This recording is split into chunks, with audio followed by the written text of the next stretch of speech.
This show is brought to you by The Makery, the podcast network for makers.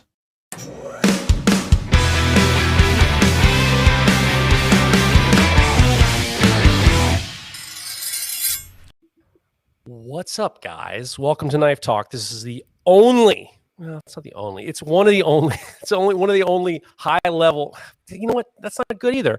This is a podcast for knife makers, knife enthusiasts, DIYers, and everybody else. I'm Jeff Fader of Fader Knives. With me is Mareko Mamasi Fire Arts, and freshly back from France, freshly back from England, freshly back from Wales. Thank you.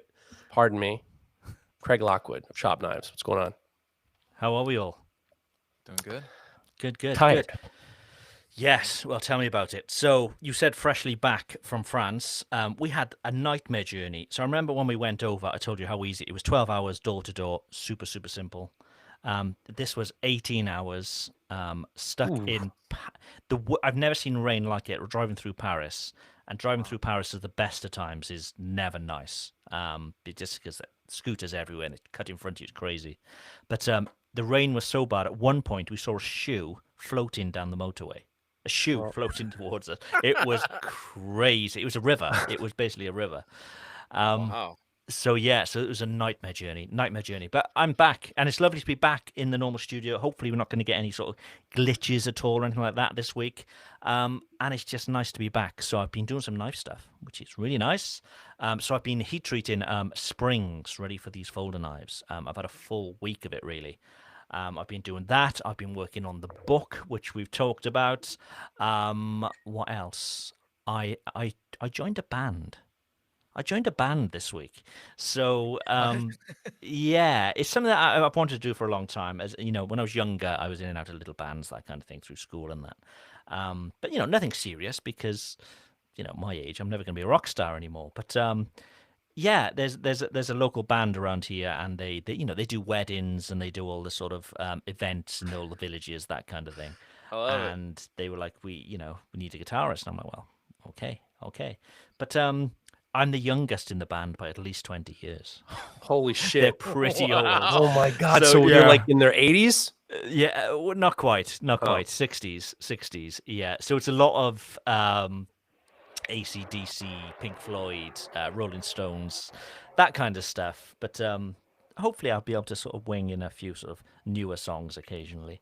But yeah, that should be fun. So aside from that, I've been trying. I've got an inbox which is just like groaning over. So I'm slowly getting through that. So if anybody's emailed me, looking to order a knife or anything like that at all, I'm going to get to them by the end of this week. Definitely, it's just a lot at the moment on my plate. So we're getting there. But it's great to be back. It's a bit of normality, and the sun is shining, and everything is positive. I'm surprised it took so long for you to get across the border. It doesn't normally, but we missed the train. There's basically there's a tunnel that goes under the water, under the sea, between the UK and France, and we missed that train. And because they're not doing many at the moment, because not many people are traveling, obviously, it was a 3-hour wait, so that was part of it. So we had to wait around for 3 hours. But actually getting through the border is pretty simple. You show your papers and you're gone. That's not a problem. It was just the fact that we missed our connection, if you like. Oh, that sucks. Yeah. So, Jeff, why aren't you in your car? Have you crashed it? Have you let your daughter drive it and she's crashed it? What's going on? How dare you? That's outrage. That's a total outrage. You know what? I thought that the people on this who are watching I got too many complaints that I looked homeless. So I figured I'd give this one a whirl. And it sounded pretty good on the full blast. So I figured, why not give it a try? Why don't we try to upgrade the visuals? So yeah. Well, you talked for, was it 2.5 hours full blast on your own this week? Hour and 50 minutes. Just on your own. Or hour and 50. It shouldn't have been that long. Wow. I should have trimmed some of the fat, but it was funny. I had some issues. I had heartbreaking issues. For those who don't know why did you end up doing it on your own? You got to listen to the Full Blast podcast. I mean, come on, man. I got to bring the numbers up, dude. Come on. What are you, nuts? What am I going to tell everything? However, I will say that I did a horrendous story at the end, a true horrendous story that I embarrassed my entire family with, and I don't regret it at all. So it was Wow. it was terrible, a terrible thing I did. It was still funny. So there you go. Knife wise, what's been going on?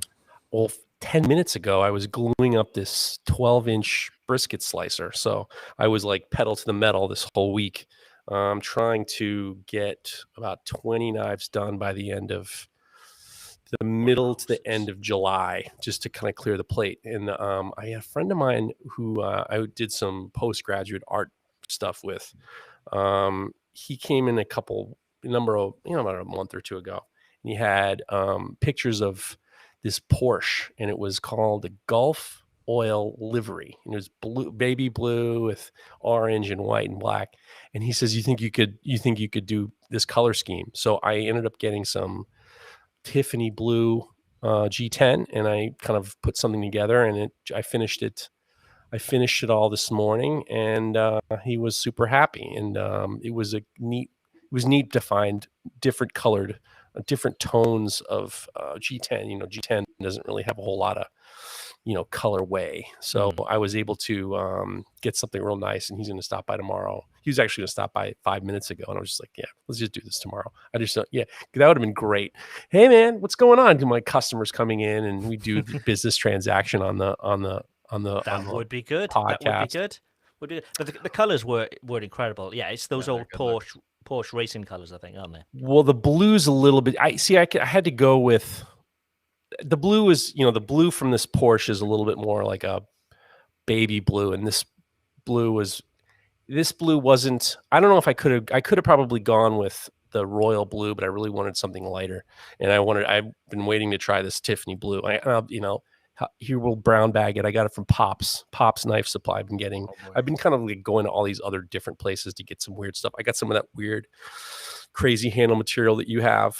Not the same kind, but I found one of the listeners of the podcast clued me in on those kind of like corally looking micartas. Oh, like the crazy fiber stuff. Right. So they're very much along the lines of, they look kind of like Keith Haring scribbles. And I got some of that, and I've been kind of getting different colored G10 dowels. And shout out to I'm gonna get a hot tip right off the shoot. Shout out to Chris Zepp, who told me I was looking for drill bits that were a little bit oversized than 1/4 inch and 3/8. And he told me to get an E, and an F for the 1/4 inch, and a V for the 3/8. And I believe the E is the correct size if you want to put a 1/4 inch dowel in, and a V is the correct drill if you want to put a 3/8 dowel in. And I was surprised at how, it was just a tiny bit, so I didn't have to sand down any of the dowels. It fit almost like, perfectly. And then G10 has a tendency to kind of bruise, so it really kind of made it a better fit. And I actually doing a fillet knife that I got to use it with 2 days ago, and it's really great. So look into letter bits, guys. Letter bits. I'm sure people would definitely say, without question, millimeters is fine too, but I did. Why does it need to be so complicated? We've got these fractional bits, we've got letter bits, we've got millimeter. Oh, it's crazy. You're telling me. I mean, you're telling me there are languages where they don't use past or present, so we should be doing that too. So I mean, everything complicated is human nature.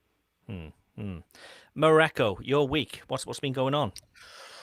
Before I get into my week, I actually just want to give another shout out to Colton Ferguson and his family. Their daughter has been going through some health stuff lately, and she's getting better, which is really great. She's not out of the woods, but she was hooked up to all kinds of machines and stuff.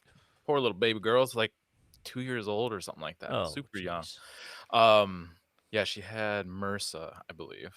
So anyways, she's on the mend. She's doing great. She's talking and being a little playful. It's sweet. So I just want to say congratulations to them. I'm still keeping them in my heart, in my heart, and my thoughts. And then so on to the rest of the week. I found a knife in my backyard, actually. One of yours? No, I don't know where it came from. What kind of knife? it's like this tiny. I wish you know what? I'm such an idiot. I should have brought it. It's only about maybe 5 or 6 inches long. It's like a little letter opener. Um, but I have no idea where it came from, and it's in a part of the yard that me and my son, and we all like walk around and play around in all the time. So my first thought was one of my asshole neighbors threw it like into our yard where our kids playing. I'm just like, oh my god, where did this come from? And then it dawned on me that we have a lot of crows near us, and I occasionally put stuff out for them. And we think our running theory right now is that the one of the crows brought one of their shiny trinkets as a thank you, which is apparently a thing they do. And it just happens to be a knife, and I just happen to be a knife maker. That's crazy. Stone the crows. Wow. Yeah, so that was a funny thing. That's just I read like knife wise, it's just normal business around here, honestly. I did see that Aaron Goff. I'm just gonna kind of go over some of the stuff I saw over the last week, though. Aaron Goff was doing some stuff with pressurized chamber and stuff. If anybody saw that, don't do it. If you didn't see his post saying don't do it, do not do it. But then go and check out his feed and go check out his post. I'm sure he's going to talk about it on the podcast. But it's very dangerous what he was kind of lining himself up to do, and he's not going to be doing that anymore. Well, he's coming on the Full Blast podcast, so I'll rattle the cage if you want me to, Mareko. I'll rattle him around a little bit if you want. Yeah. And then, actually, I was listening to your podcast, Geoff, this last week, and you said something that I've heard you say, I think, in a couple other conversations, I think here on our podcast as well as another. But you said that when you were talking to Nick Rossi, you were saying something about seeking enlightenment.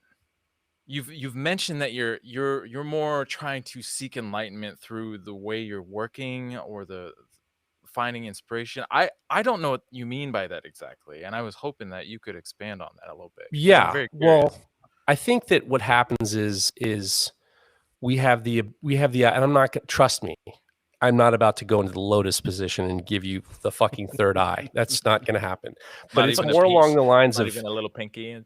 No, it's more along the lines of practicing with his reamer this week. He wants to show us that third eye. Listen, you fucking guy. That was a good one. The reamer, bringing back the reamer. I'm with you. It's more along the lines of, I think that we have this idea that we're going to be proficient in everything immediately, and that we're just going to we're waiting to get to a certain level.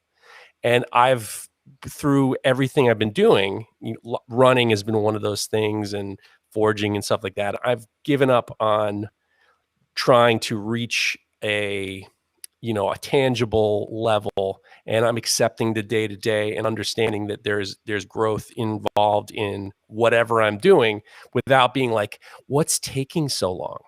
So and the enlightenment is more along the lines of just keep doing what you're doing, accept what's happening every day, and don't be impatient in regards to the perceptions of where you're trying to be. And Nick and I both agreed with that. I mean, it's a very much along the lines of, I think, especially with a lot of students who take classes and they want to get to a certain level, and there's this, I think the ABS especially has created this concept that like there's a timeline in regards to your proficiency.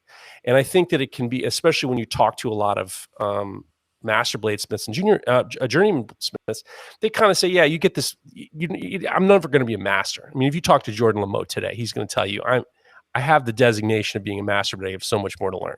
And I've just kind of that's my opinion of what enlightenment is accepting what's going on and not forcing myself to be at a certain level by a certain time. And it's made me much more relaxed.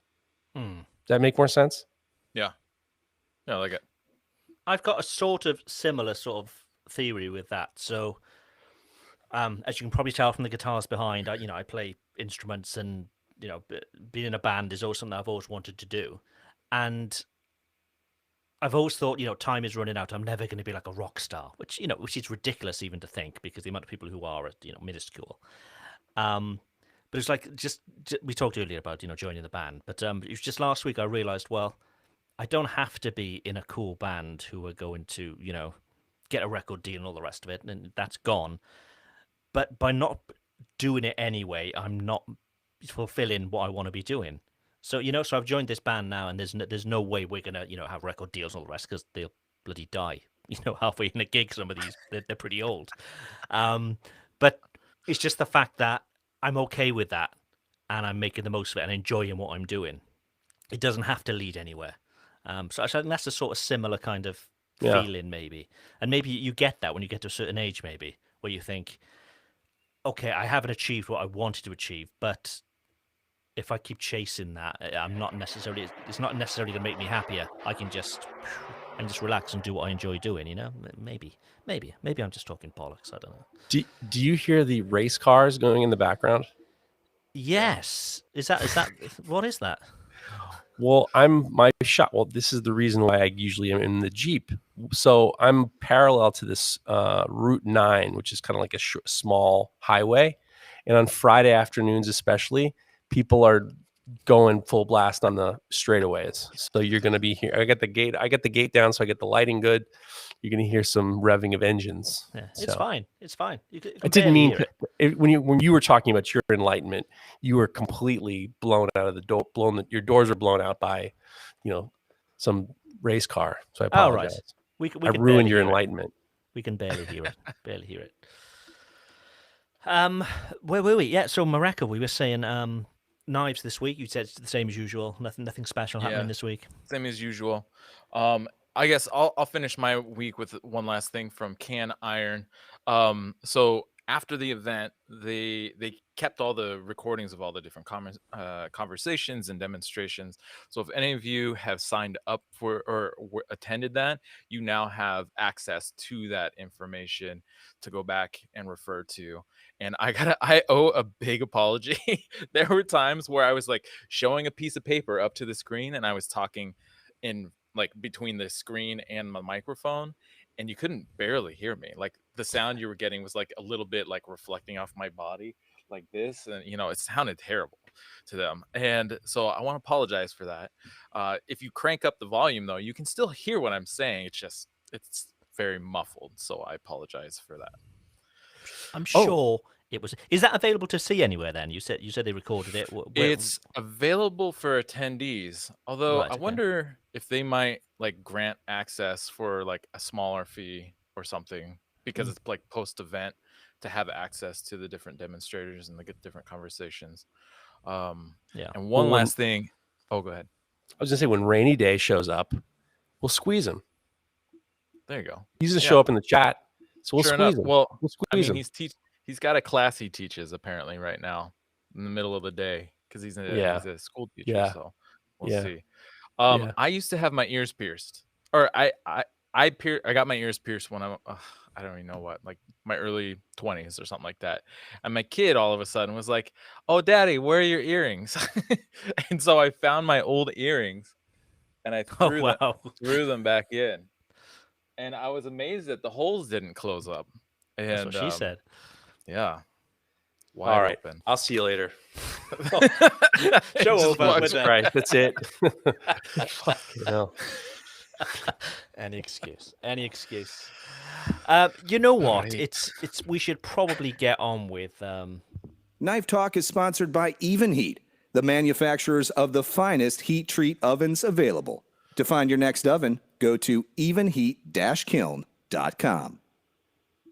And don't actually go to Soul Ceramics, because they are a distributor of Even Heats, and we can get you a discount. So we can get you $70 off, I think it is, as well as free shipping throughout the US.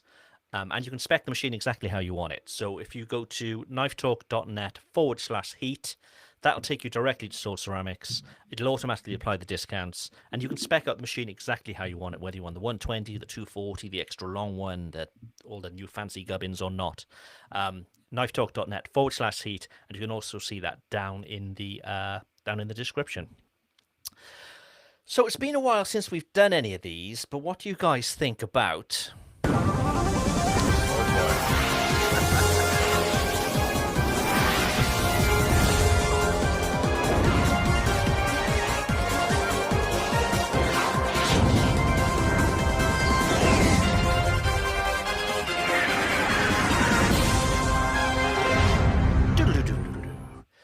So, Millionaire, the quiz. We haven't done one for a bunch of weeks, and I haven't been in the studio here. So, anybody in the chat? So, for those listening on a Monday morning, maybe you should explain. We record this as well live on YouTube. So, we got a bunch of people in the chat who are sort of watching and contributing and all that kind of thing. So, if you're in the chat, please don't help them out unless they ask. We all know the rules. It's Who Wants to Be a Millionaire, but you've got 2 lifelines. One lifeline being ask those in the audience, who are those in the live chat at the moment, and the other being phone a friend. 5 questions each. Who would like to go first? Mareko's the champion, so he should go. I'm Mareko's happy to go first. Okay, Mareko is first. Are we ready? Eyes down. What is the most common colour of toilet paper in France? Is it A, white, B, pink, C, beige, or D, brown? Fuck, that's a tough one. It is a tough one. I have no fucking idea. I mean, obviously we have white here in the US, but I've also seen like recycled paper, toilet paper, like the eco paper that's usually a brown or a beige. I'm gonna have to ask the audience, unfortunately. Oh. Terrible. Those in the audience, please, A for white, B for pink, C for beige, D for brown. Let's see what you guys think. I'm gonna be so pissed if it's just white. Anybody in the audience Anybody? who'd like to give any answers? A, Nobody white, wants to help me. Nobody B, will help pink. him. I know we've got some French people in the audience. Okay, Griffith's Handmade Knives is saying B. El Sycon Blacksmith is saying A. And some people just saying they don't know. So I think you're going Wow. to have to take a guess, maybe. Mr. Rhodes Brown. 5 is saying pink too. We got a Somebody couple saying pinks. beige. We It's got a all over couple the place. browns because Jeez, that's how it ends up. You guys are not helping at all. This isn't good at all. Oh yeah, fiery No ice. idea. Torch with It's no like when idea. people do the Amazon reviews. Some and they just fucking say, guy says I don't know. I've never had green. it.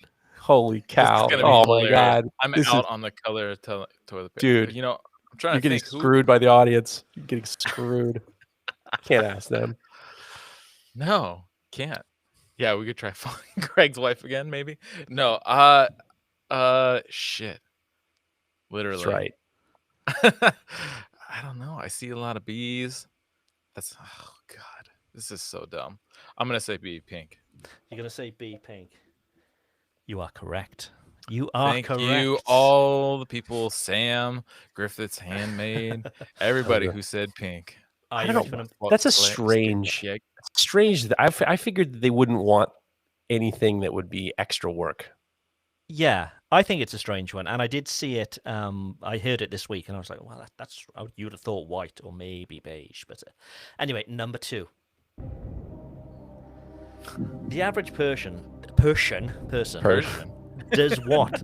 The average Persian does what 13 times a day? Laughs, farts, sneezes, or scratches. Wow. In the audience, please keep quiet. This is very serious. Very serious. Right. Yeah. I was gonna say. I feel like I heard a stat about farts, an average of farts being around that number. But Is that your final answer? you know what? I want it to be farts, so I'm gonna say farts. It's wrong. Oh, damn it! The average person laughs. Maybe not if they listen to this podcast, but the average person laughs 13 times a day. That's it. But we're going to carry Gonna on. So keep you got 1 out of 2. We are going to Okay. carry on. Number 3. All right, we're doing grand total at the end, right? Who entered a contest to find his own lookalike and came 3rd? Was it Ricky Gervais? Was it Elvis Presley? Was it Adolf Hitler, who was famous for entering competitions? Or was it D, Charlie Chaplin? Yeah, the sense of humor. Wow, I want to say Ricky. I know the answer.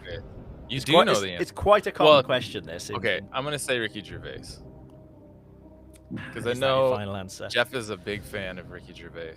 I didn't have anything to do with this. I didn't have anything to do with this. I these know. questions. Is that your final answer, Mareko? It's either that or Elvis. I don't know. Go. A.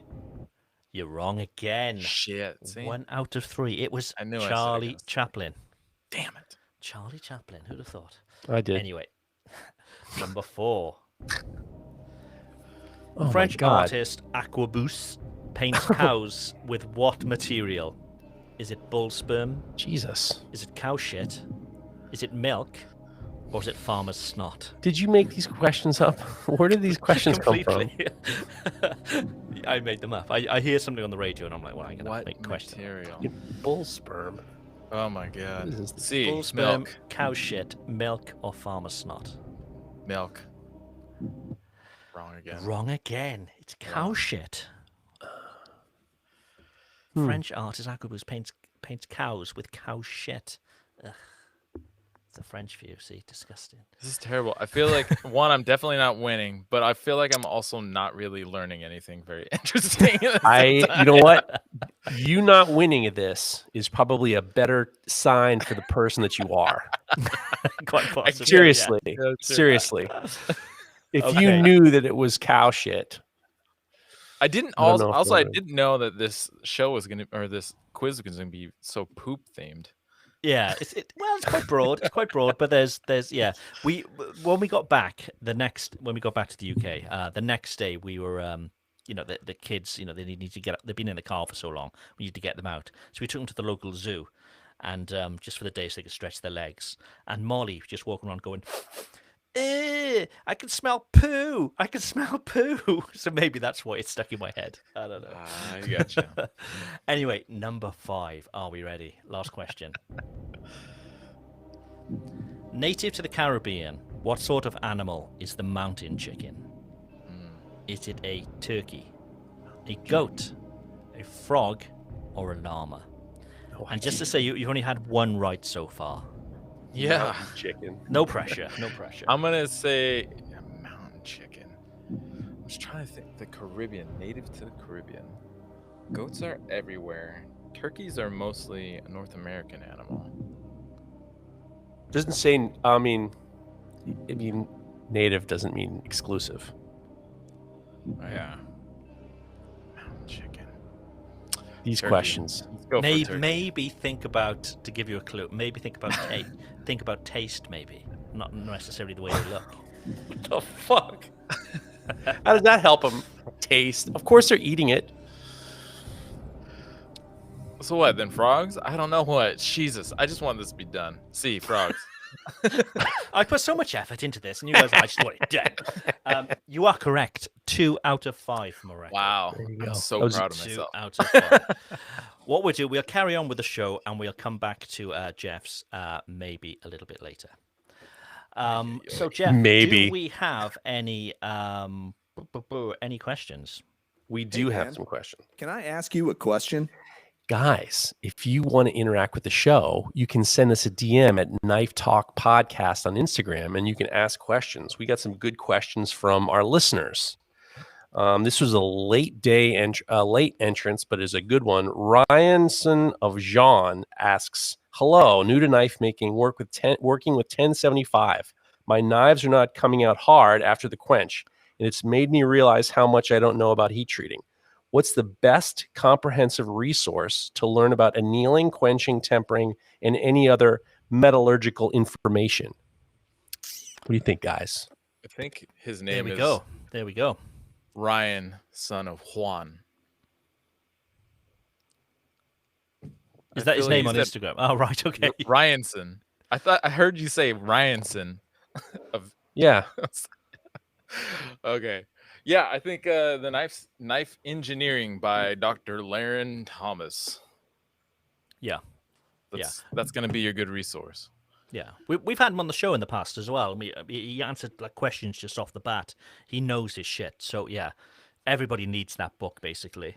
But he doesn't mention. Does he say, Jeff, how he's heat treating? He says they're not coming out hard. Is he using a forge? Is he using an No. heat ones? He didn't doesn't say say. anything. Obviously, definitely Dr. Laren's book is great. I actually also thought that Kevin Cashin has a website called cashinblades.com, and he actually has a breakdown of heat treatment for most steels that he uses, including the 10 series knives. So a 10 series steel. So, and Kevin Cashin is, considered one of the best too. That's a good option too.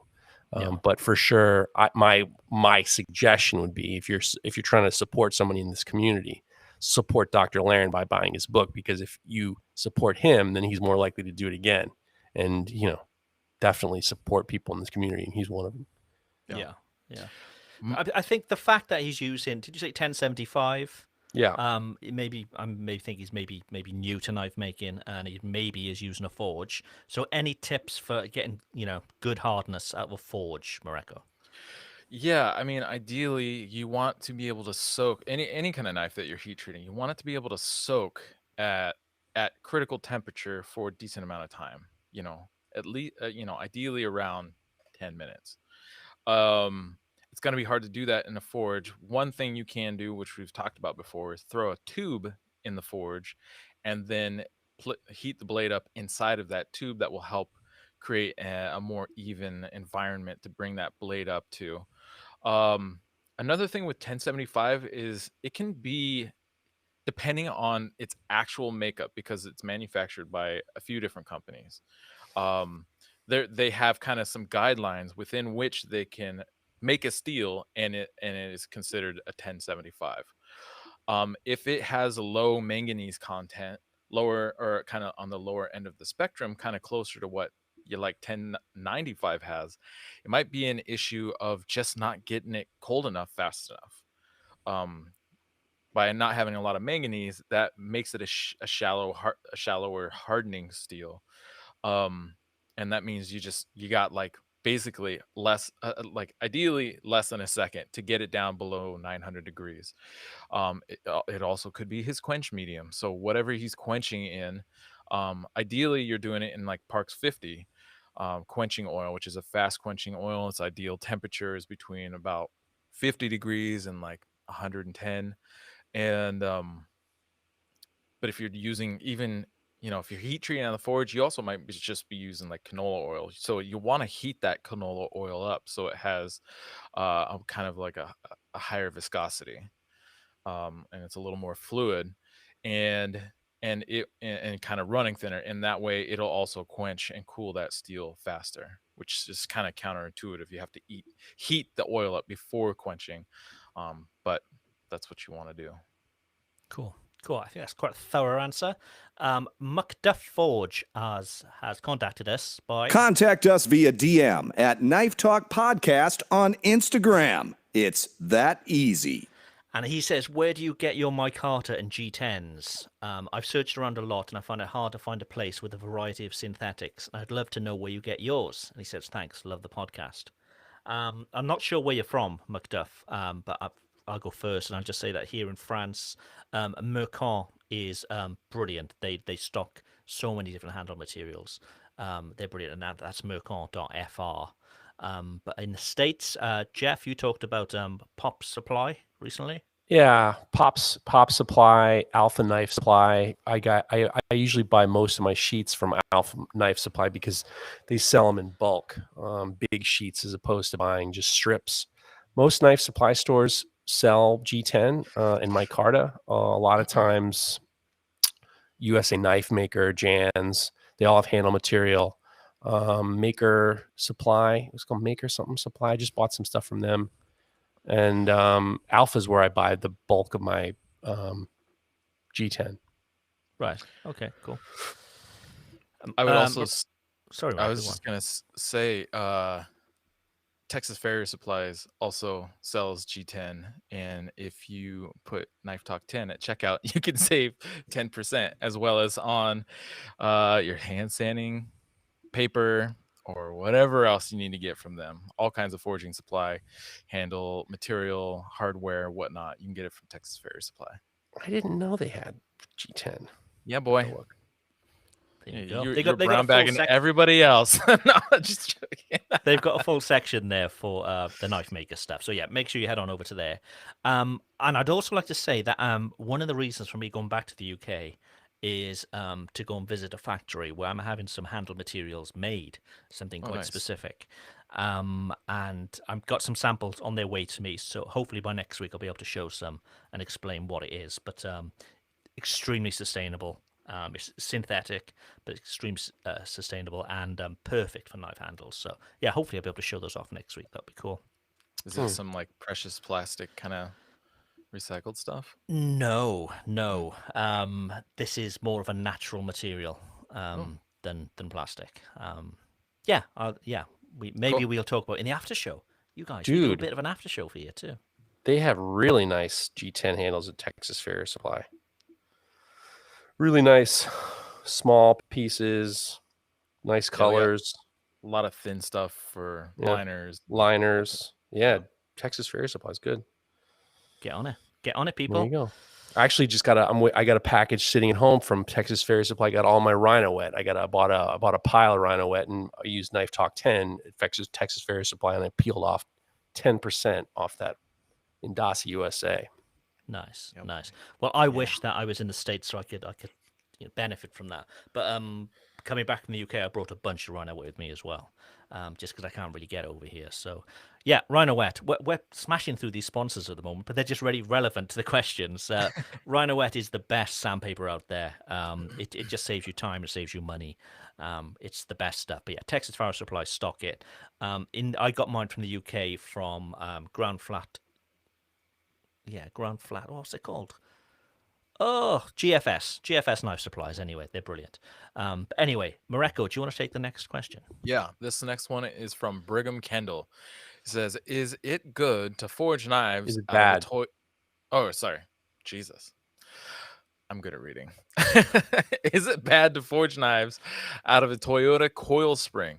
Seems to make a decent knife, but how can I know if it's really good material to use?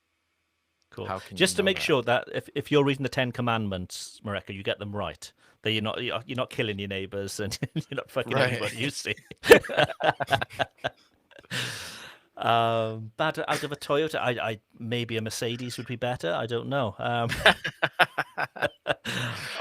This is for you, Mareko. This isn't for me. I mean, so there are places online or actually like physical locations where you can send material to be tested. We've talked about this before. I have a bunch of bandsaw blades, or not bandsaw blades, but crosscut saw blades and other kind of quote unquote mystery steels. And I've sent them, I believe the company, I'd have to look it up, is metaltest.com or something to that effect. There's one actually just north of me here, about 40 minutes. But you mail a sample. They basically destroy that little sample and it gives them a reading of what is in that material. And that will kind of tell you whether or not it's decent steel to forge a knife out of. So it sounds like he's probably already forged, or they've already forged a blade out of this stuff and they like it. I think the biggest potential issue with forging out of non-knife making grade steel, like the steel that you buy from some whatever kind of like knife grade steels, there's a difference in quality, and some of those spring steels have some flaws in them, have some voids sometimes, or even like large concentrations of alloying elements in them that you don't necessarily want in a high performance knife, and especially like a high quality knife that you might be trying to sell for high dollar. If you are transparent about that, that it is recycled material and that some of these anomalies may show up, then I don't think there's a problem with talking, like people paying for something like that. But you also got to be transparent at that point. But I think, again, we've talked about the difference of cost between scrap steel and quality steel, and it's really not that much. Even for a 1075, it's pretty inexpensive to get a hold of a stick. You know what you're working with. You have heat treating information that's very specifically designed for that material to optimize it for however you're using it, as a chef's knife versus a hard to use knife, all that kind of stuff. You know, but Yeah. recycled materials are fun to play with for sure. Yeah. I've got tons of them. Yeah, but it doesn't have to be expensive to get, strips. And when I first started, I was even getting stuff from eBay, like O1 tool steel, that kind of stuff. You Sure. can get it pretty much anywhere, and it can be cheap. But if you want to work with something really, really special, I mean, the three of us have a bar of Dharma steel, and it's amazing stuff. That it's a stainless Damascus. and it's just beautiful. They've just launched a few new patterns, and we've started doing this thing called the Dharma Steel Knife of the Week, where if people tag us with their Dharma Steel knives and tag Dharma Steel, we'll feature one. And I've picked one for this week, and it is from Gentry Custom Knives. And let me show you the knife.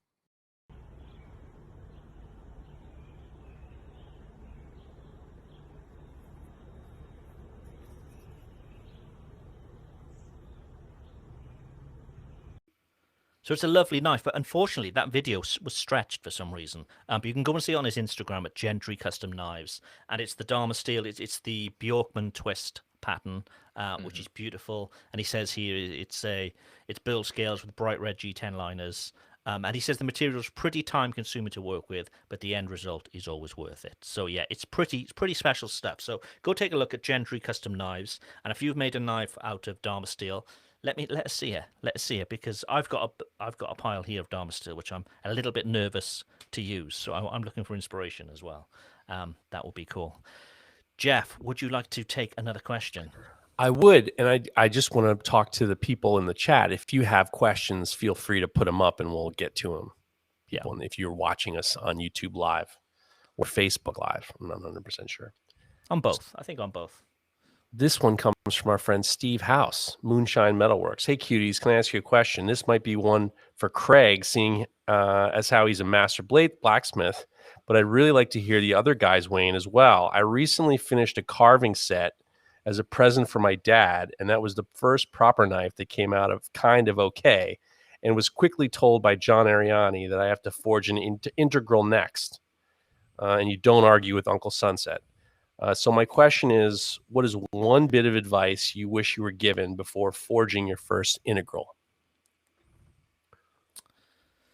Mareko, over to you. Yeah, I'm trying to think. I think one of the things I really had to kind of figure out on my own was when you're pulling the heel down, especially for like a Geoff's knife, you want to try to do that sooner than later. I also have a tendency to have kind of a preform that I work with. Even like I have some 1-inch square stock, but what I would do if I would take that 1-inch square stock and I would actually reform it into probably about a 3/4 inch by 1.25 inch wide, kind of rectangular cross section block by however long, material. But that way I already, especially for my chef's knife, I already had a little bit of the height that I was shooting for. So if I'm already starting at 1.25 or 1.5 inches, then when I upset the material by driving down the material for the bolster, I already have some of that heel height, and I'm shooting for usually around at least 2 inches. So I have to work less to get that heel to pull down in the forging of the thing. So I think it took, again, like I said, it took me a while to figure it out, but you kind of got to focus on the heel, not too early, because then you'll end up with too much material kind of coming back underneath the bolster. But usually when I get the blade kind of drawn out lengthwise, like doesn't really matter, but the thickness is usually around 1/4 inch. And before it gets much narrower than that, sometimes it's actually just a little over, maybe 5/16 of an inch. Which I think is about 4 millimeters for you, Craig. You start, or for 3.5 millimeters, you start pulling that heel down, focusing force in that heel, and that helps pull the heel down and helps you get that height you need at the heel, before then moving forward and pulling out and forging out the rest of the blade. The only advice I could give, Steve, really is for breakfast, before you start forging that knife, you want some decent coffee. Shit goes in, shit goes out. That's all I'm saying. That's all I'm saying, Steve. What have you got, Geoff? I mean, I would say that it's remarkably similar to forging a finial, a power hammer leaf.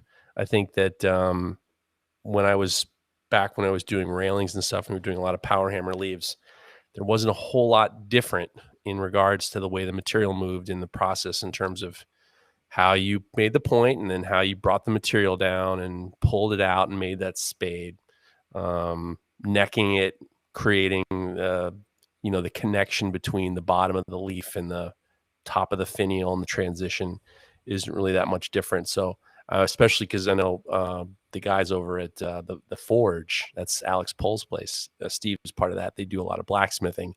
I would really not overthink a lot of it and try to just think about it like making a power hammer leaf. And you'd be surprised at how similar it is. Cool. We're going to take a few questions from the chat now because people are giving us sort of live questions. So first one is from Sam Griffin. He says, got a question. What's the best way to remove hammer marks from forged blades? Let's go straight to Mareko. I guess after I do the kind of the gross movement and forging of the blade, I go back over several heats, which double kind of as my thermal cycling actually of the blade for creating kind of like reducing the grain refinement and everything. I go through and just do some kind of like corrective forging at which are also kind of planishing kind of hits or strikes, and Geoff could kind of expand on what planishing blows are, but you just kind of go back over and straighten everything out and fine tune the profile, and that way you can kind of clean up some of what can be a big mess, honestly, on your blade face. What do you got, Geoff? Well, planishing is you're at the end and you're not putting the steel up to forging temperature. You're just making it enough so it's just a little bit of movement, and then you're hitting it very and you're hitting it very softly. It's like little taps, and then what that does is kind of blend in your big marks. Planishing is really for like the last thing you do. Any kind of blacksmithing, you'll do planishing blows, and blow isn't even like. Blow is not the right word because it's like taps. You're just trying to like just kind of create a very even texture, and it's not really, you're not moving the material. You're just kind of like fine tuning it and fine tuning the texture. I think a lot of times people go a little bit. One of the interesting things about blacksmithing is I'm finding myself using the cross peen a lot less because it becomes so aggressive. I mean, you're not using a cross peen. You're using it in the beginning, but if you're at the end and you're using it often, you're really going to be dealing with a lot of issues. I actually have a new cross peen that I had to redress because the outside edges were too sharp and it was leaving these marks that were hard to take out. So I ended up taking off the corners of this cross peen just to make it less aggressive. And I think that a lot of times people don't realize that, these very aggressive cross peens are really from the beginning when you're, as Mareko was saying, the gross movement of the material, a lot of movement, like, or if you were using the horn or the anvil to move material, creating a fuller effect, a pinching effect, that's for the beginning stage. But at the end, you really shouldn't be, I don't see the need to use it unless you're using it as a texture. But I mean, planishing is really one of those great things where you don't have to have it super, super hot and you're not really trying to move material. You're just trying to correct the face, the texture. We've had an answer in the chat as well from Francesco Mucci, I think. I use a flatter. It takes care of forging marks pretty neatly. Other than that, hammer control is key, pretty much as Geoff was just saying. So, yeah, it's good to see that, actually. People in the chat sort of helping each other out as well. That's nice. One more question from the chat. This is from Carter Malmquist, I think. Is it possible to shape G10 with files? I'm sure it would be possible. I never have. It would have to be they'd have to be very sort of fine files because G10 has got these fibers in it and they could easily be sort of disrupted and torn. And I find the best way to get a good finish with G10 is to go with a really sort of high grit sandpaper. So I've never done it with files. I'd say it probably is possible, but with regards to getting a good finish, I'm not quite sure. Geoff, you use G10. Have you ever used a file? It's just going to clog your file up. I mean, you'd be constantly cleaning your file. I use the bandsaw mostly, and then I clean up things with my grinder, and then sometimes on the inside I'll use a Dremel with a drum bit, or some people call them a Tootsie Roll. I use those. And then I'm not really using a file very often. I don't actually use a file after heat. I use a file for before heat treatment, but you could use a rasp. But I mean, that what Craig was saying, and it is 100% true, is G10 bruises, and those fibers like get very, very white, and it's very hard to fix. So if you were to use something aggressive like a rasp, you just want to be aware that when you get close to the final finish, you don't want to be bruising the material. Yeah. Okay. One more again, sorry, from the chat. This is from Dustin Sheffield. What do you guys know about structured abrasives? Seems like the high grit ones eliminate the belt lap joint. So he's talking about those abrasive belts where they've got like a diamond pattern or something on it. It's not just a straight abrasive. And whether that could eliminate that sort of bump, that the tape seam that you get on a belt. I used to use them. Haven't used them in a long, long time. So with regards to the bump on the belt, that's normally down to the thickness of the belt, I find. So the higher grit are normally much thinner, but you can get them with thicker backing tapes, which can help with that bump, because it's less of a sort of percentage of the seam, if that makes a sense. But yeah, I don't actually know. Mareko, are you using those structured belts at all? I've used them off and on over my knife making, but I'm not really a fan of them, honestly. I feel like I start using, and which is weird because they're alumina oxide, which is supposed to break down really evenly and easily, but I find that those belts load up and or glaze over and don't cut very nicely pretty quickly because it's alumina oxide.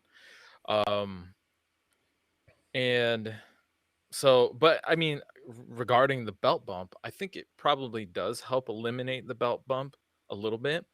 Um, but yeah, I think if I could get a hold of some finer grit belts with a heavier back, like a X or a Y weight, I would be all about it, because like you were saying, Craig, that the extra body of the actual belt that the abrasive is adhered to helps kind of like, I guess, hide that the belt seam where that adhesive tape is kind of keeping the belt together.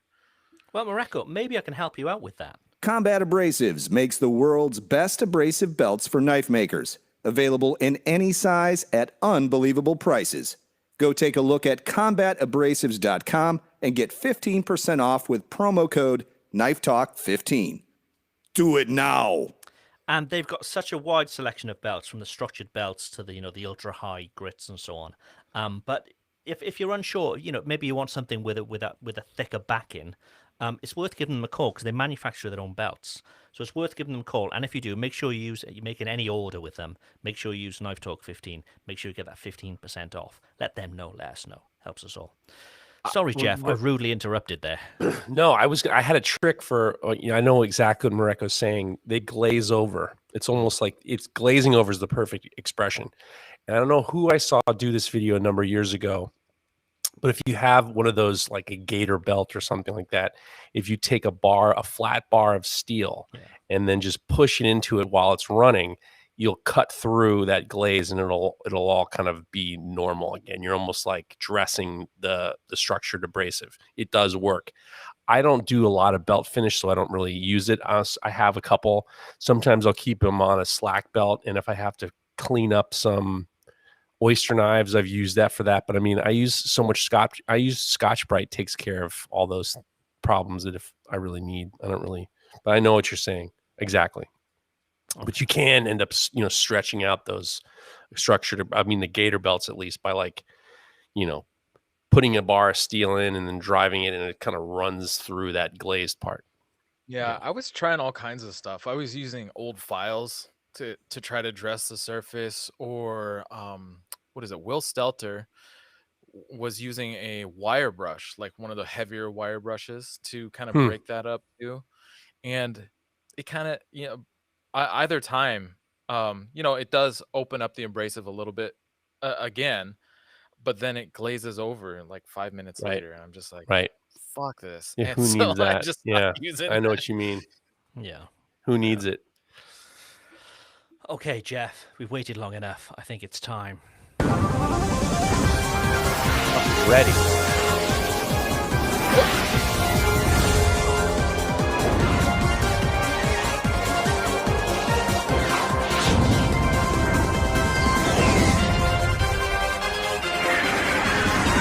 That goes on for a while. I'll stop that. Yeah.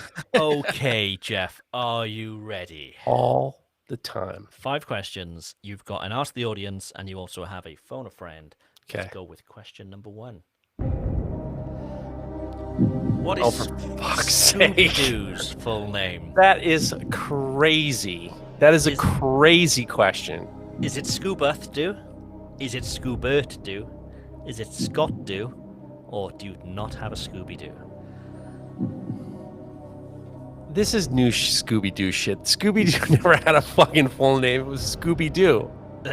He has a full name. He has a full name. I mean, I'm going to go with... You've got 2 out of 5 questions to beat, which was Mareko's score. I'm going to go with B. I'm going to go with B. Scoobert-Doo seems about as relatively innocuous as possible. Okay, you're going to go... Is that your final answer? Yeah, Scoobert-Doo. You are correct. Scooby-Doo, 1 out of 5. So I got lucky. There's I in my life I never thought Scooby-Doo had a fucking full name. That's outrageous. Scoobert. Okay. Scoobert-Doo. Number 2. What is the collective noun for a group of unicorns? Is it a horn of unicorns, a tribe of unicorns, a pack of unicorns, or a blessing of unicorns? These fictional creatures, apparently they have a name and there's a bunch of them. I'm gonna say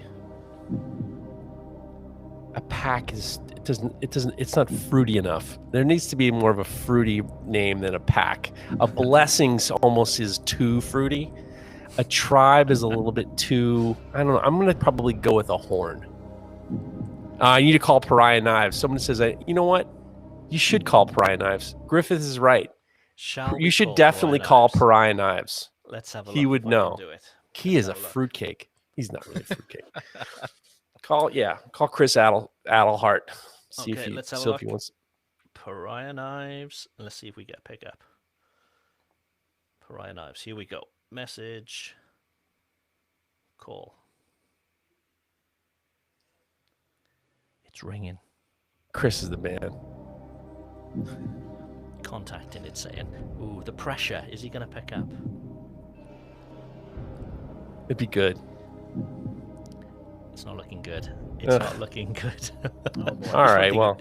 Who are these dickheads ringing me this time of the day? No, there's no answer. No answer. Maybe a call back, but no. That's Call fine. ended. I'm gonna go with a horn. A horn of unicorns. A horn of unicorns. Is incorrect. It's a blessing of unicorns. gonna Of course it is. It's Of course a it blessing. is. Of course it is. Hashtag blessed. Right, okay. Question number 3. Where was the fortune cookie invented? San Francisco, Tokyo, China, or New York? I know that this is I know this has to be an American thing. And I would assume, because I'm a huge fan of Warrior, I'm going to say it's San Francisco.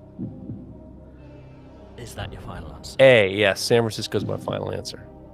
You are correct. That's You are right. 2 out of 5. You're leveling Mareko at the moment. Warrior. I watch Warrior. I watch a Kung Fu show, and I just made a connection. They didn't have fortune cookies in that TV show. Everything's invented in San Francisco. Yeah, of course. Surely. Number 4. Which European country has 158 verses to its national anthem? Oh, for fuck's sake. Is it Wales, Greece, Turkey, or Hungary? If you're smiling, does that mean it's Wales? This is my worst stuttering? poker face ever. If you're stuttering, are you like embarrassed for your own country if it has 158? Yeah, there he goes. Hey, if you're in the chat room I know there's a few people in the chat room. Could you help me out with this? Which European country has 158 verses to its national anthem? Wales, Turkey, Greece, or Hungary? My gut says Wales because I think Craig is cracking up. I think I've seen his tell. He had a sip of wine. Do you think? Okay, You know? people in the chat, please put Oh, A, B, Greece. C, Griffith or says D. Griffith actually was on the money because he was on the money with Mareko. He had pink toilet paper. So I'm gonna go with now the Hungary's coming in. These guys, you guys, it's like everyone's gonna be on the right table. Dustin Sheffield says Hungary. Griffith says Greece. I gotta tell you, we gotta keep this ball rolling, and I'm gonna go with Griffith because I think he's been on the money. I'm gonna go with Greece. Okay, that is correct. 3 out of 5. So you are the winner, but it's whether you're going to go. Griffith is the champion. Griffith is the champion. He's gotten two of them right. He's googling. He's googling. That's all. He's got another tab open. Who cares? He didn't help me out with. He didn't help me out with unicorn. That's for sure. Right then. Everybody, please don't answer the next one. This is the last one. You've already won, Geoff, but this is whether you can leave with your head held high or not. Ready? Oh, Number 5. Yeah. Number sure. 5. Held high. Which of these is not a place name in Wales? Is it A, Splot? Is it B, Lord Hereford's Knob? Is it C, Popty Ping? Or is it D? Which is Llanfire, Pŵl Gwyn Gol, Gulgeri, Gwyn, Wilanthracilio, go. Jesus, I'm not doing that again. You clearly know that one's. You clearly know that D is. Do you think it was D? I'd like you to say it again. I couldn't actually hear it very well. Could you repeat it one more time? Which of these is not a place name in Wales? Is it A, Splot? Okay. Is it B, Lord Hereford's Knob? Is it C, Popty Ping? Or is it D, Llanfire Pŵl Gwyn, Go Gerins, Sidio Go. I'm going to say it's Poppity Ping because Lord Hereford's Knob it would be the one that you'd think that it wasn't. And Splot is easy, but like Poppity Ping is like what you would say. I think that's what you would add because you got to figure something out. What a biggity bong and Poppity Ping. So I'm going to go with Poppity Ping. Is not a place name in Wales. That is not a place name in Wales. Okay, you had 3 out of 5. This was your final question. Splot is a place in Wales. Right. It's back in my hometown of Cardiff. No surprise. Lord Hereford's Knob is a place in Wales. Right. It's somewhere in West Wales. Sure. Popty Ping is a Welsh word, but it's not a place. You are correct. You are correct. Figured. C is the right answer. Can you guess what Popty Ping is in Welsh, in English? I would think that that's what happens when one of your testicles bursts through. It's the scrotum. It's a microwave. Oh, it's a microwave. Sorry. I was so close. Popty Ping. So fucking close to the Poppy Ping. So, yes, you win with 3 out of 5. No, 4 out of 5. That's got to be a record for the show, I'm sure. For me, for sure. This is like, usually I lose on the first one. So these were all guesses. I had no idea. If anybody wants to send in questions, multiple choice questions, don't. Because we had so many messages to deal with. Honestly, it's a bit of a pain. But okay, we're going to plan here. Geoff won. All very good. So, congratulations, sir. Do we have any? How about some hot takes? We do have some hot takes. Hot takes, as you know, are we do get some hot takes. Some of them are just like aggressive, and I let them loose. I don't do them all. So we have some. Here's one. So hot take is just basically just saying something. Saying something that's like something aggressive. I was gonna. I had a hot take. Thai basil is the best basil.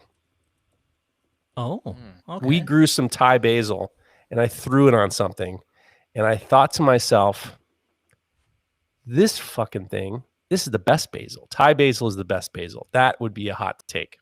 Okay. Clearly, it's just an opinion. So Chad Kimmel says, musical hot take. Fish, the band Fish and Tool are the exact same band, just packaged differently. Nick Edwards. Do you like Fish? No. I struggle with jam band music.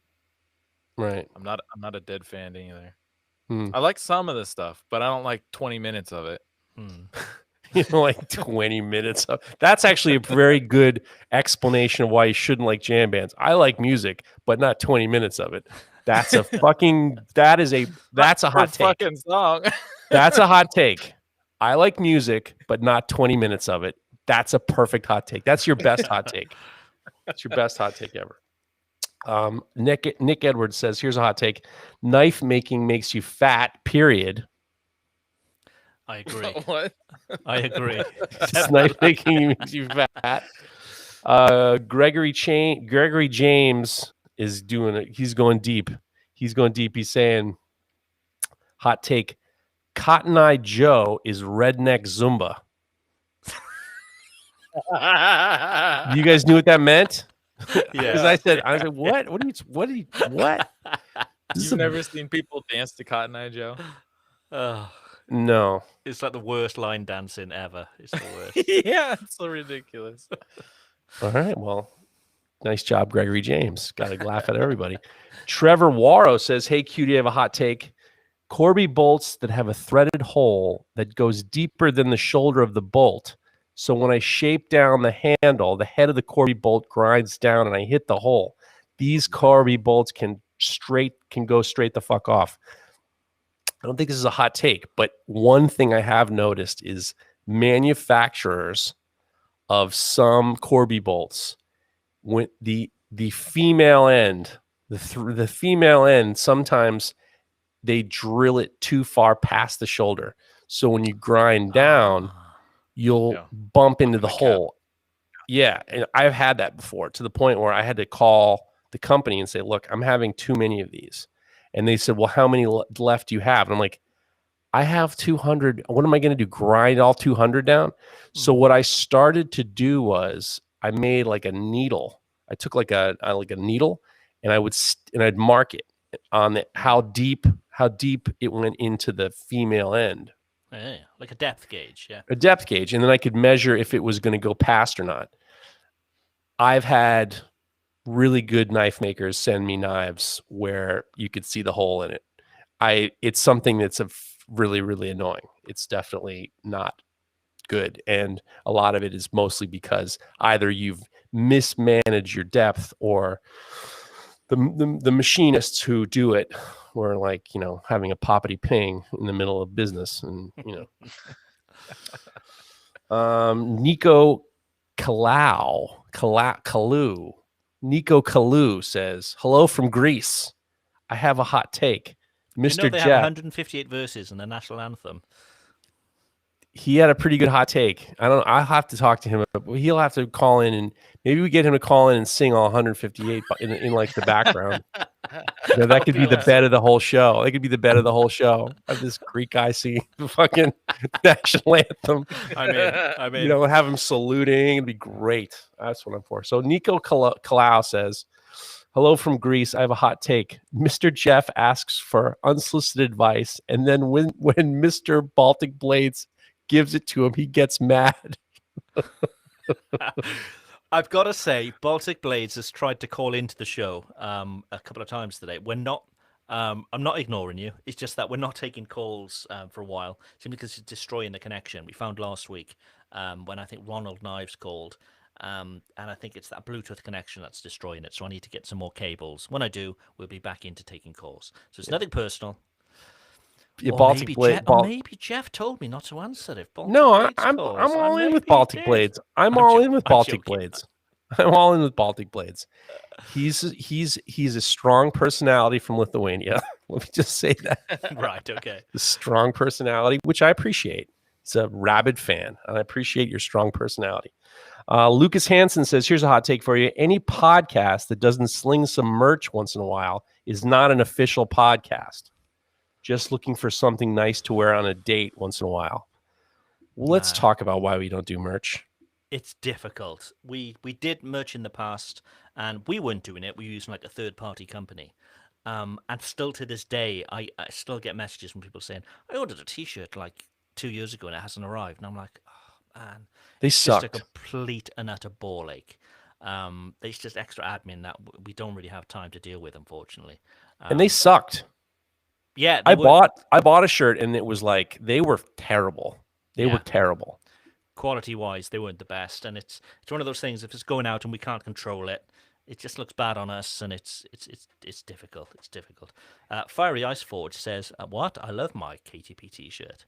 Wow, but Well, the other thing is merch is a loser. I mean, it's merch is a total loser, and it's like I've gotten to the point now where I despise merch all the time because it's just like it's a pain in the ass. It's a pain in the ass, and the juice isn't worth the squeeze. And it's like, how come you don't send abroad? I sent something to Craig last week. I was stunned at how expensive it was to ship to you. It's a pain in the ass. And this is now like, if this was like the New Jersey, Connecticut, New York podcast, I'd be like, fucking good. Here's $7 and I'll send you whatever the hell you want. It's such a fucking production. And that's the way it is. Maybe someday. Maybe if some company's listening and they say, hey, we'll make it easy on you, then we'll think about it. But I mean, it's like it's a loser. And the last hot take comes from Ronald Knives, which you just mentioned. oh, This is perfect. Hot take: blaming your callers for your terrible internet connection is poor form. So he got the last laugh on you, Craig. Got the last laugh on you. So last week, Ronald Knives called and basically he cut me off. He cut everybody. The whole system fell on its knees. It was his fault. Completely his fault. Yeah, one of those things, I'm afraid. Yeah, we did actually.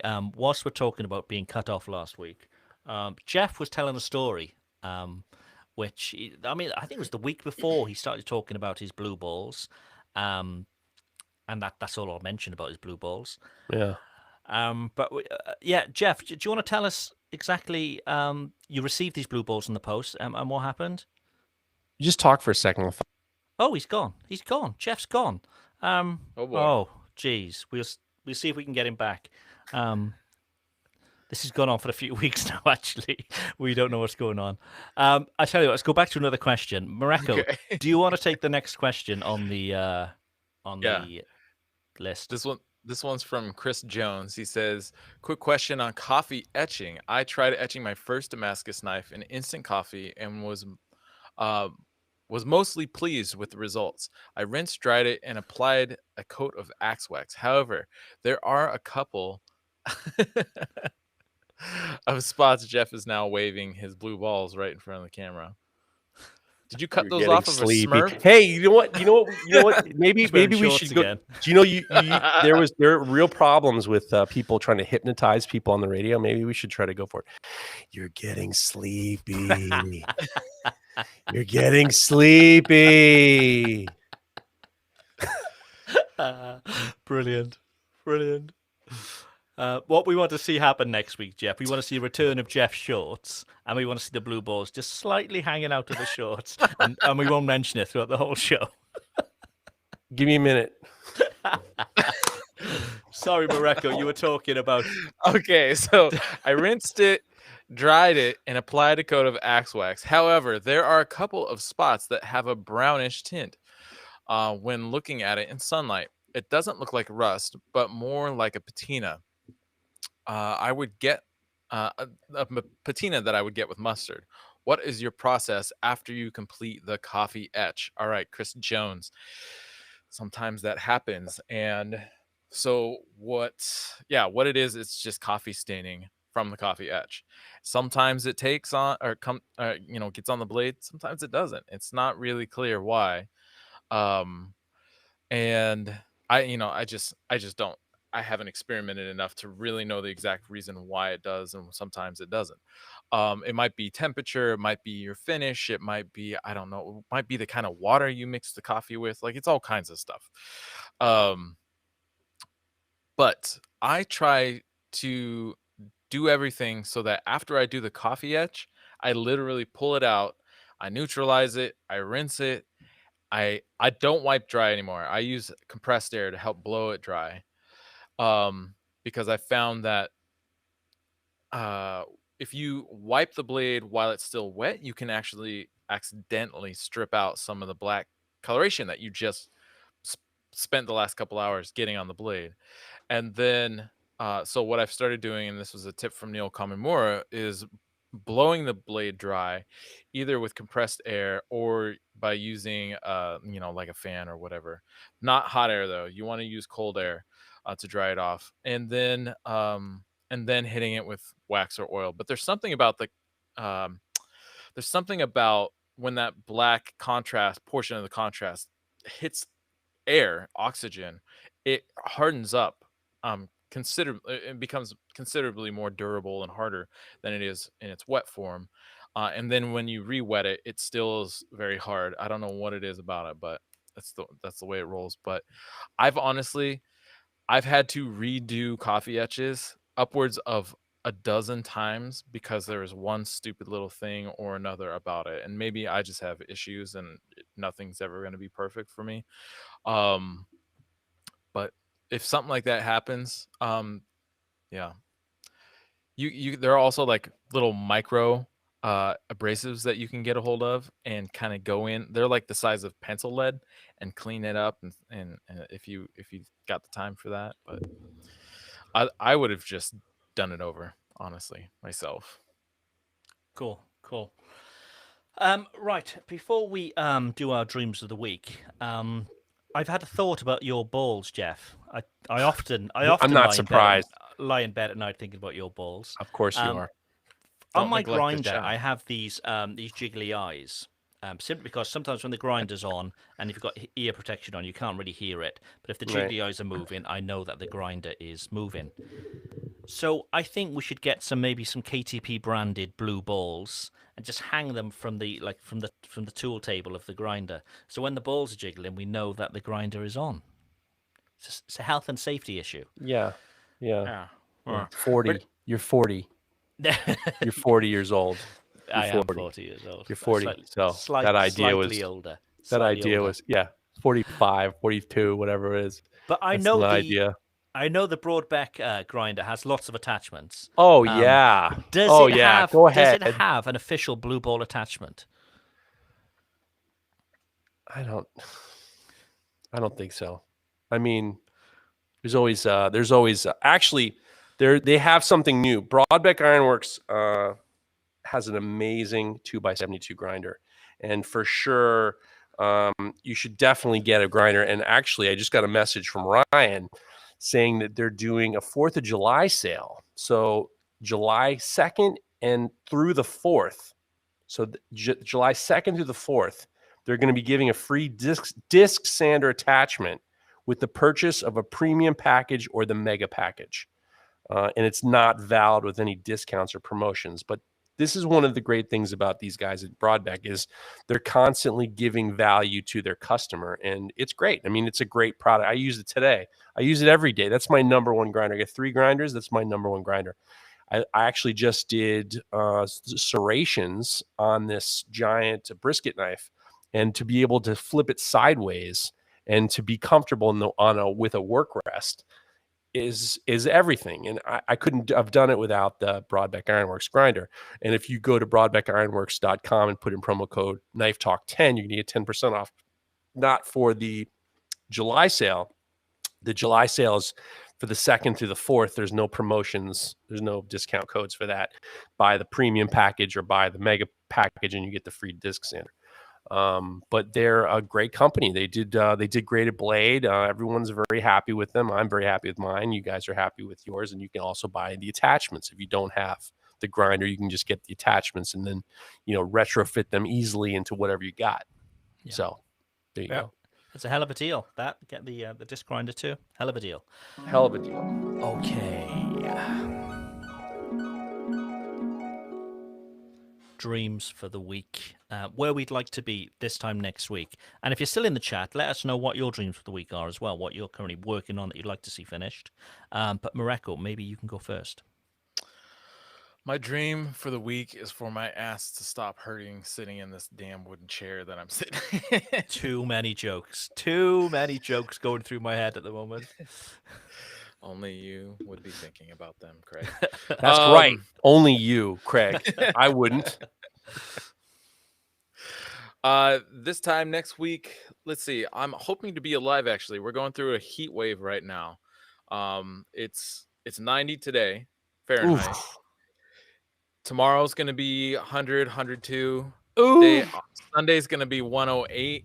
Get the fuck out of here. Monday is gonna be over 104, I believe, and then we're gonna be back in the 80s on Tuesday. They do that? I thought it's always like cold and muggy where you are. No, Ugh. not in the summer. And Ugh. so this kind of heat wave does hit at least once this summer, but it's usually not until the beginning of August, and so which is still like a month and a half away, month and a week or so. And so it'll be interesting to see what the weather, how fucking ridiculous hot it does get over the next month and a half, because it's starting really early. And so we're gonna be doing some swimming.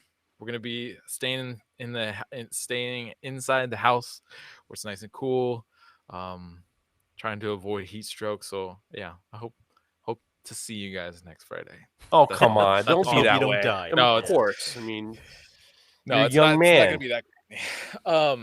Yeah. Oops, climate change.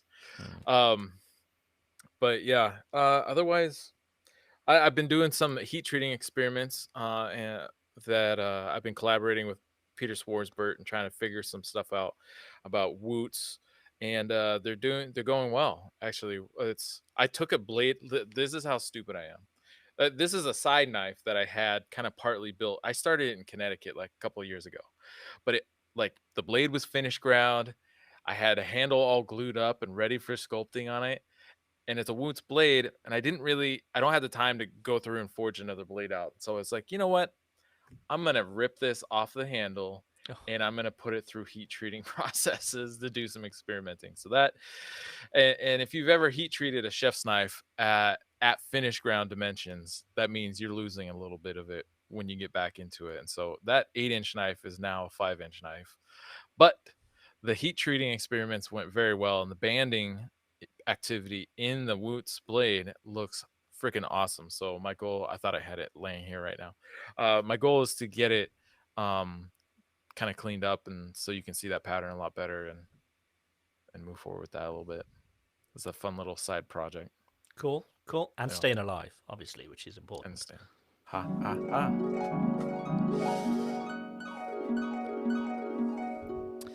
So my week, I'm assembling some folding knives this week, and I've ordered a lot of steel rods, which I hope are stainless steel and not brass. So basically, €500 on an order of like 1mm rods, which are like pins, which will hold the folder, the scales onto the folder. But I don't know whether they were brass or stainless. I've gone back into the order, and it doesn't state what they are. So I'm hoping the right stuff comes. Do you know when you place an order, you're like, I did do the right thing. I'm sure I did, but I'm not Hopefully quite it's not sure. nickel. Hopefully it's not nickel plated either. Well, it's either stainless or brass. Definitely one of them. So yes, I'm hoping it's the right stuff. But yeah, so these folders, I've done these prototypes over the last, I'd say probably 18 months. But I've never really done like an assembly line of assembling them. So I'm going to do a run of just these 20, which I'm then going to send out to sort of friends, that kind of thing, for this, or valuation on them before I do more. But I'm just hoping that I've done everything right, and that I'll be able to do these 20 as quick as I think I can, for them to make sort of financial sense, I suppose. So that's happening this week, which is quite exciting. We have a big Welsh game happening tomorrow. So it's the Euros. Wales are still in. Unfortunately, Scotland have been knocked out. England and Wales are still in. Big game tomorrow, so we're having a barbecue with family and friends, that kind of thing, over at our new house. So we've got the bar there, so we're having a bit of a get-together. So I'm looking forward to that. But also, it's the season now in France. So we're, 5 days from July? and July and August is when everything happens. They condense all the activities into these 2 months because it's summer, and the night markets are due to start again. So the night markets That's are fun. basically everybody goes out into the street and eats. So they put these huge trestle tables down in each village, and everybody goes out. All the local producers are there, and they'll cook for you. And if you wanted, you could do every night of the week, go by going to a different village and eating out. And it's just a really communal thing. It's real fun. But we didn't do it last year, obviously, with COVID. But some villages are doing it again this year now. So it feels as if things are opening back up, and I'm really excited for night markets to be a thing again. Yeah, so it's an interesting week. It's taken me a week coming back here to France to sort of settle back into things as well. Just been knackered all week. But yeah, so that's the plan. Also catch up with all these outstanding emails which I need to get through, and yeah, there's a lot going on. But yeah, everything is good. Everything is good. Jeff, your week, what's going on?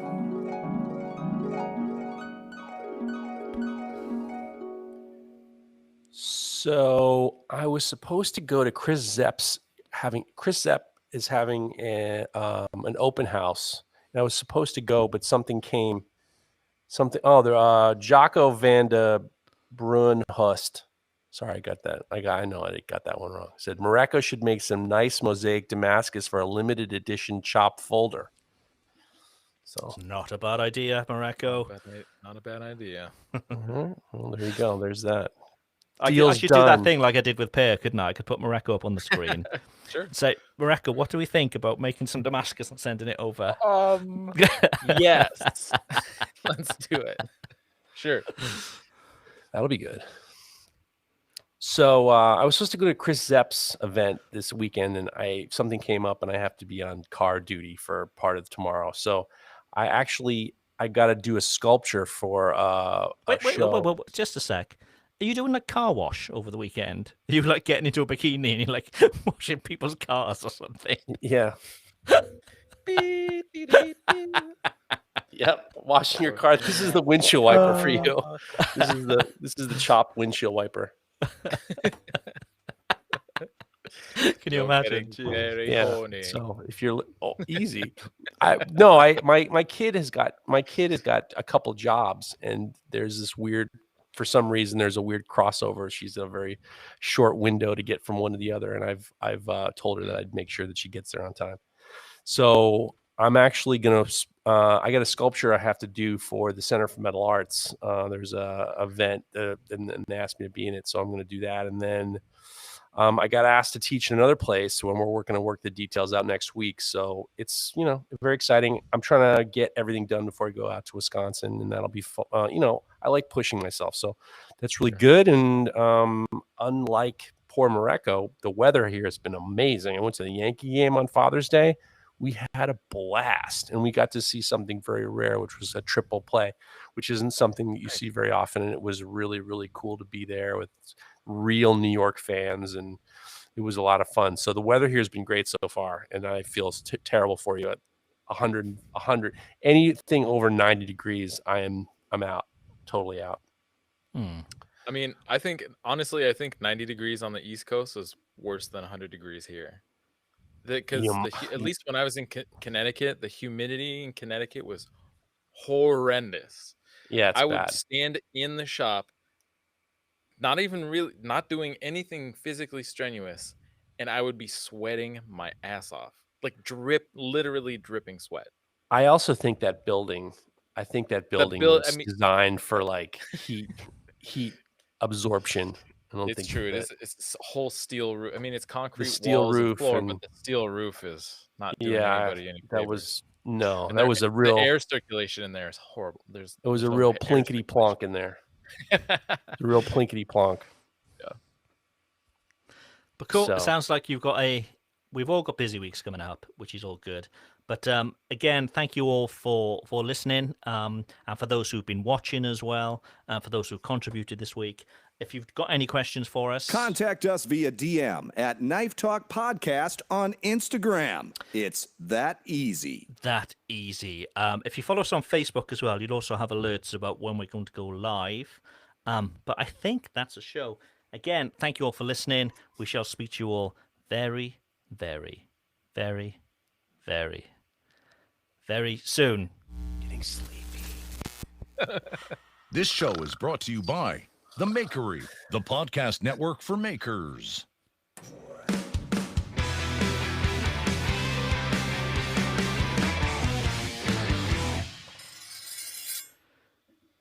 I'm so juvenile. That was 1 hour 30 minutes to the second. Hence the extended very, very, very perfect radio hit. That went well. The connections held up. I purposely didn't take any calls for that reason, just because it seems to be sucking bandwidth when I'm doing that. So I think it's down. Yeah. Who's bandwidth? What's his deal? Yeah, Mr. Whip. That's a hell of a name. Our I think it's a Bluetooth thing rather than anything else. So I'll get a lead for that. Baltic Blades is yelling at you. Fix the connection. The boss, the executive producers, telling you to fix the problem. That was telling you. Jeff, what did you guys end up cooking last night? And last I heard, you were getting ready to do some vegetarian tacos. Last night we just did BLTs with Seitan. Not Seitan, with Faken. No. However, I do have a soy bacon that's really, really good. Ugh. It's, what is it called? Not having that. It's called I don't like it. Whatever it is, it's not great. But it's fine. It's not great. You know, what is it? It's called tempeh. Tempeh. I'm not a fan, but make it happen.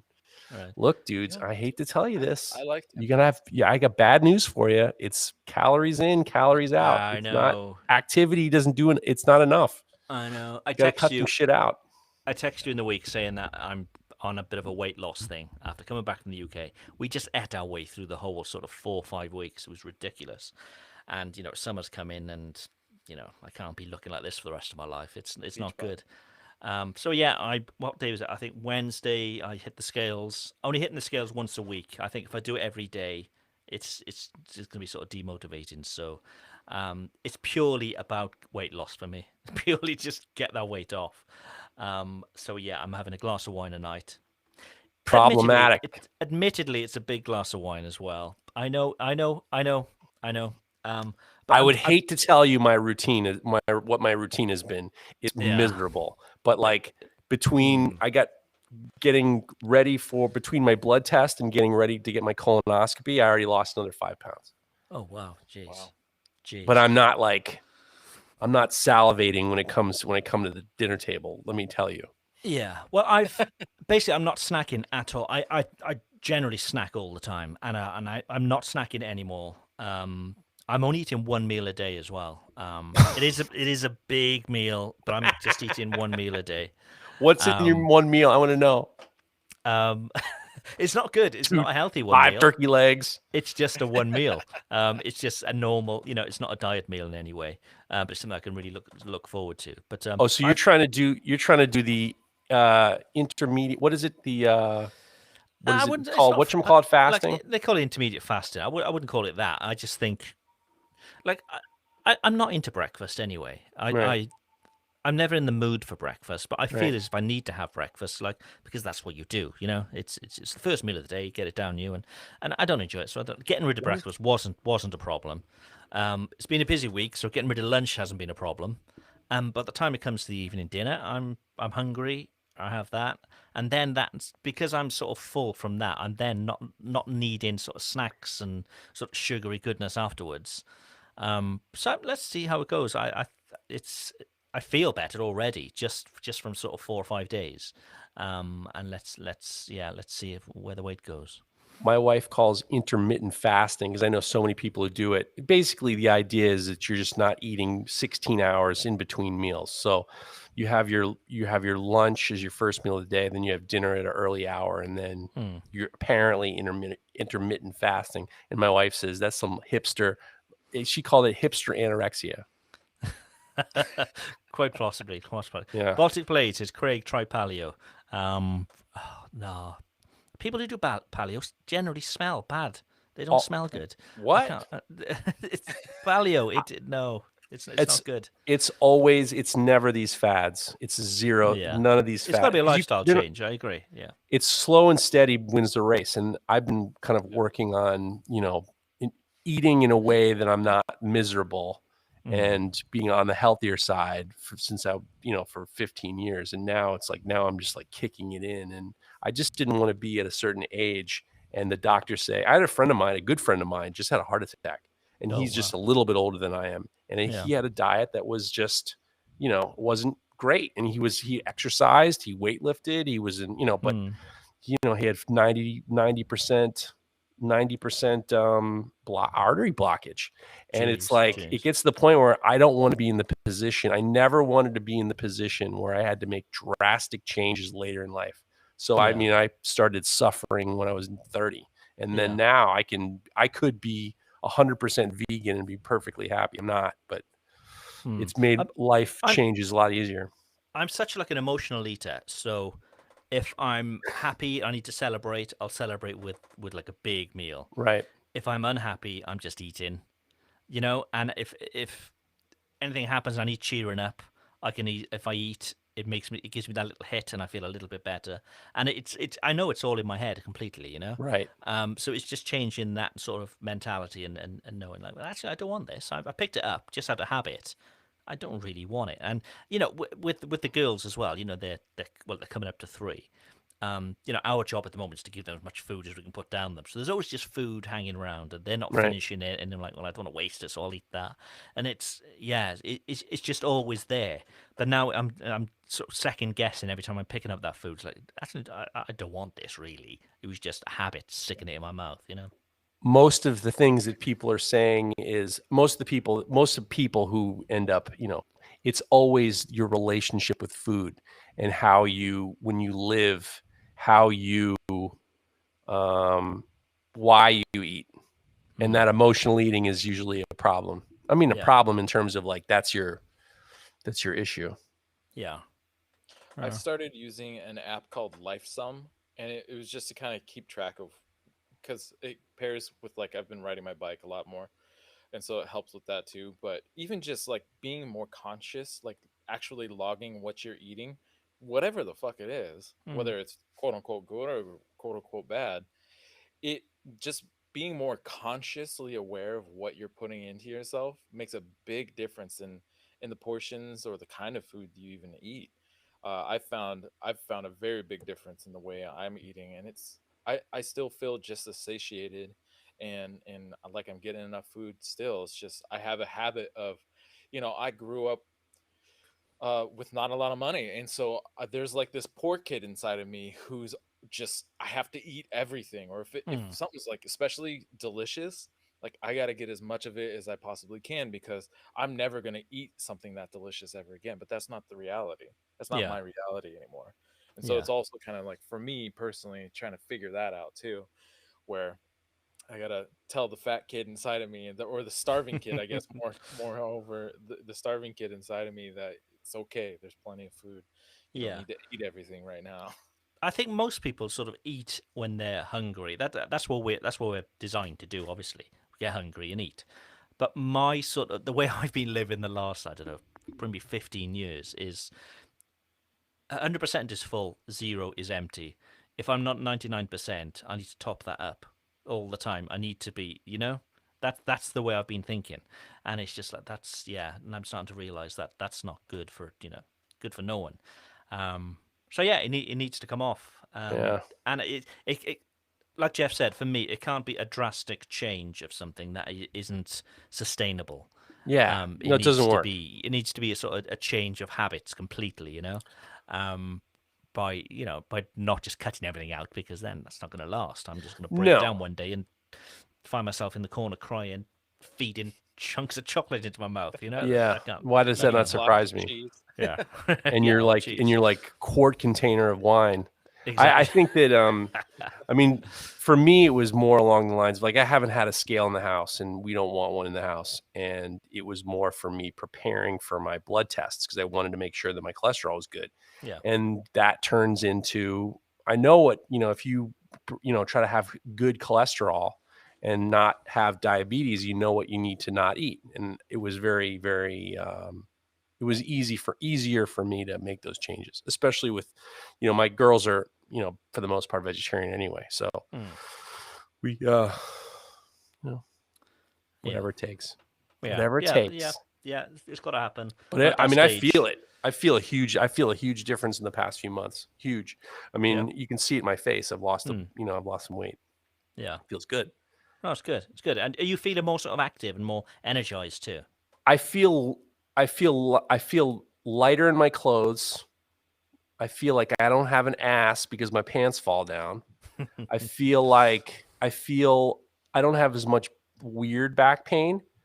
I feel like I'm now the idea is I'm getting the colonoscopy on the heel end of my vacation, which I'm very excited about. I'm getting, I hope we have to talk about it. They're going to pump me full of the stuff that they killed Michael Jackson, propofol. And I've been told by a few 12 people. 12 years today, by the way, he died. Is that right? It is, yeah. Really? Yeah. 12 years? That's long ago, huh? 12 years today, yeah. Well, yeah. So the people that I've talked to who've gotten it said the propofol is the fucking best. So I'm going to be high as a fucking kite. Yeah. So, and well, I mean, they're going to have to if they're going to, completely fill my colon full of air and stick tubes yards up my hole. I mean, I would hope I'm high, so, but it is interesting preparing for all that stuff. But what I was going to say was I'm trying to get back to a lighter weight so I can actually run better because when I did the New York City Marathon, I had real knee problems. And I believe that the more weight I lose, if I can get down to 200 pounds, is really like a very generous, it was a crazy goal, but I'm shooting for it. It'll allow me to get better in long distance running in terms of my knees, because my knees are what I have the big problems with. So I'm a big dude. So I'm shooting down I got another 25 pounds to go. Are you running again now? No, I'm just walking. And and I know that I talked to my doctor's kind of bit of an asshole. He said to me, he's just like, you're kind of big for long distance running. I'm like, yeah, man, I already did the New York City Marathon. I want to do it again. When my kid goes to college, my wife has lost a shit ton of weight. She's running she's running all the time. She's turning into like a muscle. And we want to do the New York City Marathon again. Well, she never got to do it. We were going to do it together. And then when she was pregnant, well, she couldn't do it. So, Excuses. we're going to, no, but I mean, it's not easy getting into the New York City Marathon. There's we made the thing and whatever. And I'm so guessing we're it's going not to easy train being pregnant either. Yeah. We're going to train. We're going to get back into training for it as soon as, train seriously for it when she gets into college. But I'm going to start running. Yeah. If I lose another 15 pounds, I'm going to try to get back into running so I don't fuck 5Ks, 10Ks, 20Ks and build up. Yeah. Dude, half marathon's the move. Half marathon is my favorite distance. What's I love 22K, 24K, something like that. I don't know. I mean, 3K, 5K is like when I start to warm up. Yeah. So like for me, for running, like I need 5 miles before I start to feel good. And to me, it's not like, it's like you do get the runner's high, and I do get a little bit, like a stone quality after 6 miles, which I kind of like. It's weird. I do it totally for the feeling weird. Yeah. So a 10K is about 6 miles, 6 and change. Oh shit! I'm just trying to figure out what half a marathon is in kilometers. 13 miles. 13 miles. I think it's about 22K. I think 13 miles. Half marathon is my favorite race that I could do. I could get out of bed and do, because it's like it's for me, running was always the breathing, and then once you get the breathing down, you get into like a flow state or like a very meditative state, and it is amazing how, from the waist down, you don't feel anything. And if you're like focusing on your breath, and so that in terms of like enlightenment and like meditation, I could really, I can't do 5K. 5K is like, it hurts. I need to get past 5 miles, and then I kind of go into a weird place. It's great. Have you heard of the Gastrothon in France? No. So it's a full marathon, but it's split over 2 days.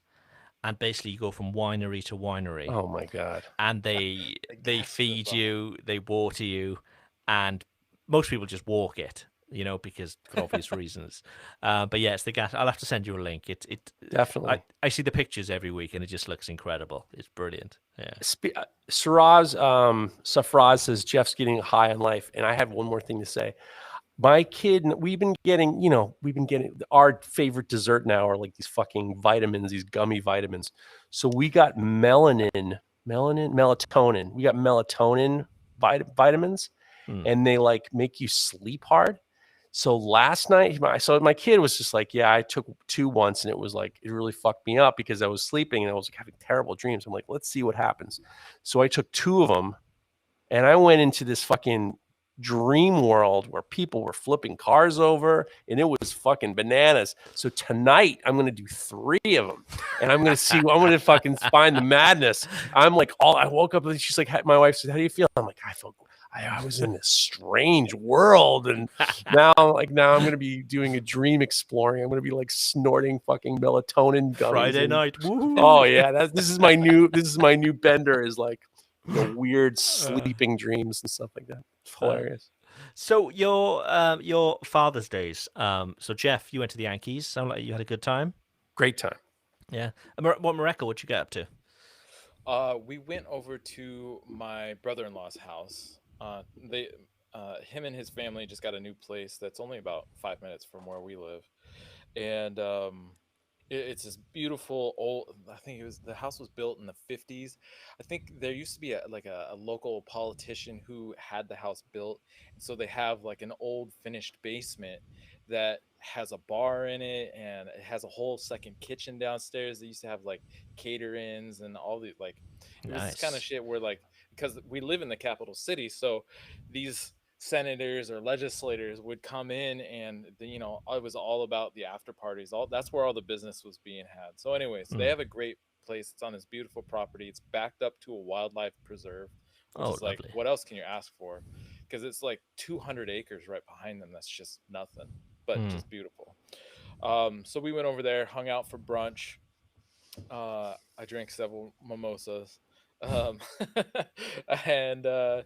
then we went back to the house and chilled in the afternoon, and then we went out to my in-laws, and I made pizzas, and it was a really hot day, and I was doing the pizzas in the sun right in front of the wood burning oven, and I have an infrared thermometer that I use for figuring out how hot it is in there. And so I was like, I just shot my arm. The surface of my skin was 107 degrees. I was like, no wonder I feel so hot right Jesus. now. That's not good. No.